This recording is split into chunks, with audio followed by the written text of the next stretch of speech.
नमस्कार दोस्तों, grow with Anjani channel में आपका स्वागत है। दोस्तों, आज का जो टॉपिक है मेरा, वो हमारे कई व्यूअर और कई इन्वेस्टर जो है ये कमेंट आया था कि सर एसआईपी तो मैंने बंद करा दी और बंद करने के 2-3 साल बाद जब मैंने पेमेंट लेने का रिडम्पशन लगाया तो मेरा पैसा नहीं मिल रहा है, तो हम क्या करें। तो ये कमेंट कई बार हमारे पास आया और इस क्वेश्चन को कई बार कई लोगों ने हमारे पास फ़ोन किया। तो हम आपको ये बताना चाहते हैं कि एसआईपी सिस्टमेटिक इन्वेस्टमेंट प्लान जो है, जब आपका एसआईपी रजिस्टर्ड हो जाता है और एसआईपी आपकी चलती रहती है, तो एसआईपी चल रही है तब तो ठीक ठाक है, और एसआईपी आपने कैंसिल करा दिया, आपकी एसआईपी कैंसिल हो गई, कटना यानी पैसा बंद हो गया। अब जो है उस फोलियो में जो पैसा कट के गया है, उस फोलियो में आपका पैसा अमाउंट पड़ा है और वो मार्केट के हिसाब से रन कर रहा है और फोलियो दिन प्रतिदिन आपका ग्रोथ में चल रहा है।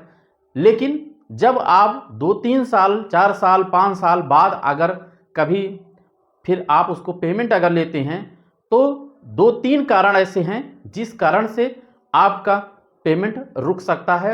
उसको आपको चेक करना चाहिए। चेक कैसे करेंगे? आप जब अपना स्टेटमेंट लेंगे, जैसे मान लीजिए कि आपका कोई भी एसआईपी का अमाउंट फोलियो में एसआईपी चल रहा है और वहाँ पे आपका म्यूचुअल फंड में पैसा पड़ा है। अगर मान लीजिए 2-4 साल बाद 5 साल बाद आप पेमेंट लेना चाहते हैं, तो एक बार आप अपना उस पेमेंट का यानी उस फोलियो का आप स्टेटमेंट ज़रूर देखें। स्टेटमेंट में आपको वो सारी चीज़ें लिखी रहती हैं जिससे जो है आपका पेमेंट रुकने न पाए, मतलब सारी चीज़ें डिटेल उसमें आपका लिखा रहता है। अब डिटेल में क्या है कि जैसे इन केस अकाउंट नंबर आपने चेंज कर दिया और तब आपका हो गया। सबसे मेन चीज़ जो होता है वो केवाईसी का होता है। केवाईसी में क्या है कि अगर आपके उस फोलियो में केवाईसी समय पे नहीं अपडेट हुआ है, अगर मान लीजिए किसी कारण से नहीं अपडेट हुआ है, तो जब तक आपका केवाईसी एंड फटका ये सारी चीज़ें अपडेट नहीं होगा, तब तक आपका पेमेंट नहीं होगा। यही मेन कारण ज़्यादा होता है। जो हमारे पुराने इन्वेस्टर हैं, पुराने लोग जो एसआईपी में लमसम में म्यूचुअल फंड किए हैं, आज उनका देखेंगे जो 10-15 साल के बाद अगर आप उसको देखेंगे तो आपको केवाईसी ज़रूर लगाना पड़ेगा, क्योंकि केवाईसी हर समय समय पे बीच बीच में अपडेट होता रहता है।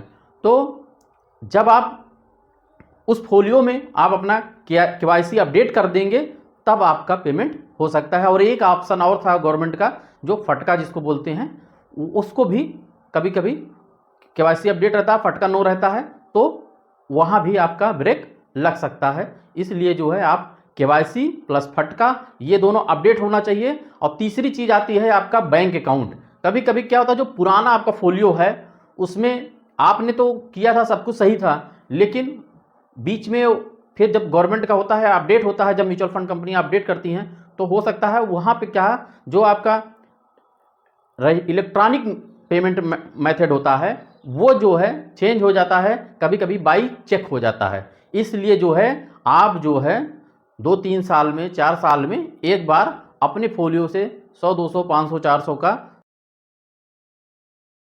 पैसा नहीं निकालने हैं, 1000-2000 का पार्शियल विड्रॉल आप पेमेंट ले करके चेक कर लीजिए कि हाँ मेरे फोलियो में नहीं अपडेट है, तो उसको अपडेट कराना पड़ेगा। अपडेट कहाँ होगा? अपडेट आप अपने वित्तीय सलाहकार जो म्यूचुअल फंड डिस्ट्रीब्यूटर है वहाँ से, या आप अगर ऑनलाइन प्लेटफॉर्म लेते हैं तो वहाँ से अपडेट कर लेंगे, और या आप अपने आरटीए से, कार्बी एंड कैंप्स रजिस्ट्रार के ऑफिस के से, या एएमसी के ऑफिस से आप जो है और अपना बैंक अकाउंट डिटेल ये सब अपडेट कर सकते हैं। कभी कभी होता क्या है कि आपने तो लगाया था, सब कुछ इलेक्ट्रॉनिक माध्यम था पैसा पेमेंट आने का और जाने का, लेकिन जब आपने ओटीएम लगाया तो आपका एसआईपी कट रहा है, लेकिन जब आने का होगा तो इलेक्ट्रॉनिक था लेकिन अपडेट में वो नहीं हुआ अपडेट। तो फिर क्या होगा, आप जब पेमेंट अगर मंगाएंगे तो आपका बाई चेक घर आ जाएगा। चेक तो चेक ना करके है तो अब चेक का समय भी खत्म हो गया, अब नेफ्ट और आरटीजीएस इसका समय चल रहा है। और तो उसमें क्या होगा कि जब आप देख लेंगे कि अगर आपका चेक से आ रहा है तो उसको तो आपका अपडेट हो जाएगा। अपडेट होने के बाद वो फिर नेफ्ट हो जाएगा। फिर जैसे आप पेमेंट लगाएंगे वैसे आपका नेफ्ट के जरिए 1-2 दिन में 3 दिन में आपका पैसा आपके खाते में डायरेक्ट आ जाएगा सीधा। और जो पुराने फोलियो हैं बहुत पहले के, कभी कभी होता है कि सब कुछ सही है उसके बाद भी पैसा नहीं आता, तो नहीं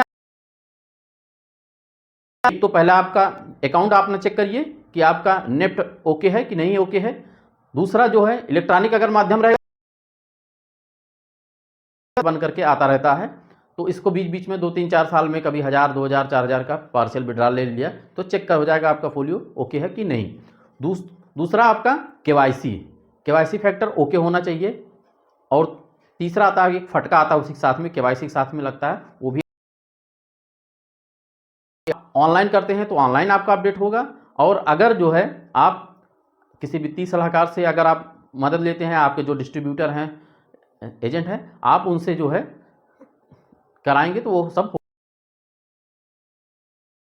होगा। जो आपके कार्बी कैंप्स हैं वहाँ से भी आपका हो जाएगा। तो ये रहा मेरा दोस्तों, ये मेरा शॉर्ट वीडियो। अगर आपका फिर भी पैसा नहीं मिलता है तो आप हमें कमेंट कर सकते हैं। हमारे जो मोबाइल नंबर है आप यूट्यूब पे देखेंगे, आपको चैनल पे मेरे मोबाइल नंबर मिलेगा, उस नंबर पे आप व्हाट्सएप करेंगे तो आपका फोलियो चेक हो जाएगा। और यहाँ 2-3 कमियाँ अगर आपकी ओके है तो हो जाएगा। और चौथी, आपको स्टेटमेंट लेते समय ये भी चेक करेंगे कि आपका नॉमिनी है कि नहीं, जो कि अभी प्रेजेंट टाइम में नया फोलियो होगा तो वहाँ पे नॉमिनी तो ऑटोमेटिक बगैर नॉमिनी को होता ही नहीं है। लेकिन पुराना अगर होगा फोलियो है तो नॉमिनी है कि नहीं, ये सब सारी चीज़ें आप अपने स्टेटमेंट में एक बार जरूर देख लें। और देख करके तभी स्टेटमेंट ओके हो तब आप उसको बक्से में डाल दें, अलमारी में लॉक कर दें, जिससे जो है आपको समय पे जानकारी मिल। पेमेंट ले रहे हैं तो पेमेंट लेने के पहले ये चीज़ देख लें, अगर पेमेंट नहीं आता तो यही कमी हो सकती है। और अगर कमी मेजर है कोई तो फिर आप ऑफिस से अपने उससे कांटेक्ट कर सकते हैं। तो ये रहा मेरा दोस्तों छोटा सा वीडियो। अगर मेरा वीडियो अच्छा लगे तो आप एक लाइक करिएगा, शेयर चैनल